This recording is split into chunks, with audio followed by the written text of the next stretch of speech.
pacijent nakon operacije srca ili nekih težih vaskularnih zahvata dolazi u intenzivnu u kojoj se sad nalazimo. 24-satni je nadzor. Sestra je 24 sata prisutna, tako i sami liječnik koji je posebno dežuran za intenzivnu.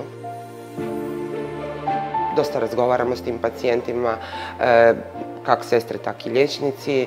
Imamo, za sve postoje protokoli kod nas, znači za sve postupke koje radimo, za sve aparate koje imamo, postoje protokoli, postoje kontrole tih samih protokola, tako da se pacijent što sigurnije može osjećati.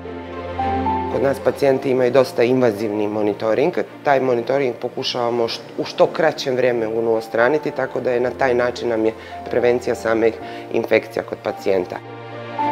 Pacijentu dajemo najveću moguću što skrb, što kvalitetu i sve informacije. Znači pacijent o svemu je informiran. Dozvoljen je razgovor obitelji sa pacijentom, tako i može obitelj dobiti sve potrebite informacije u što kraćem vremenu, tako da se ne moraju zabrinjavati za svog najbližeg.